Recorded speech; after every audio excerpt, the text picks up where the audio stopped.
Encore une histoire sur la providence divine, comme des fois Dieu nous met dans une situation de choix et nous fait un petit signe, un petit clin d'œil qu'il faut savoir bien comprendre. Ça se passe à Jérusalem, dans une bibliothèque nationale israélienne.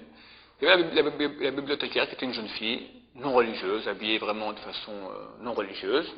Et il y avait un avraire, un étudiant de Torah, qui faisait une thèse sur certains sujets de Torah. Il avait recours à des anciens écrits, donc il allait de façon assez courante, quotidienne, à la bibliothèque nationale israélienne. Et vu qu'il passait toute sa journée là-bas, il amenait avec lui aussi un petit pique-nique, et il mangeait. Il faisait sur Birkat Hamazon un peu à haute voix. Et un jour, il fait sur Birkat Hamazon, et dans le Birkat Hamazon, c'était un Ashkenaz, on dit à un moment, Lo nevosh, velo nekalem, velo nekashel olam vaed, que nous ne soyons ni humiliés, ni que nous ayons honte, ni que nous trébuchions, que nous ne fassions pas d'erreur, l'olam vaed pour l'éternité. Et la bibliothécaire, la jeune fille, le reprend, lui dit, après le repas, après le Birkat Hamazon, lui dit, pourquoi tu as dit Lo nekashel?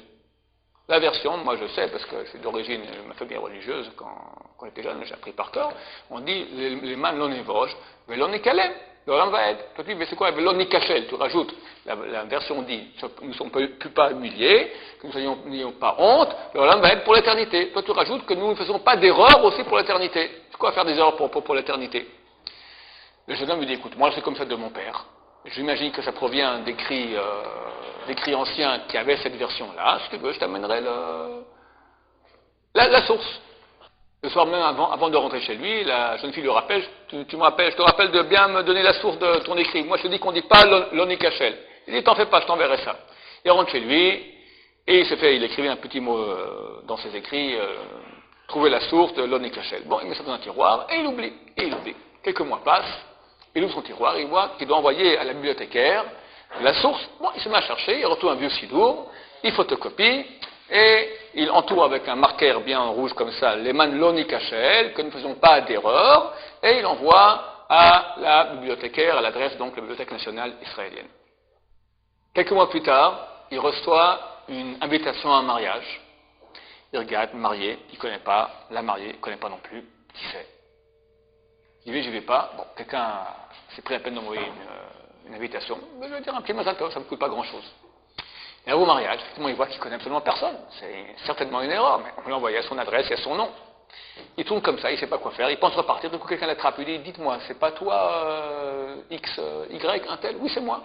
Ah, la mariée voulait te parler justement, elle m'a demandé de te repérer si je te voyais. Viens, elle veut te parler. On amène la mariée, et il ne sait pas qui c'est. Du coup, il reconnaît la bibliothécaire, non religieuse, mais cette fois mariée et religieuse. Qu'est-ce qui s'est passé?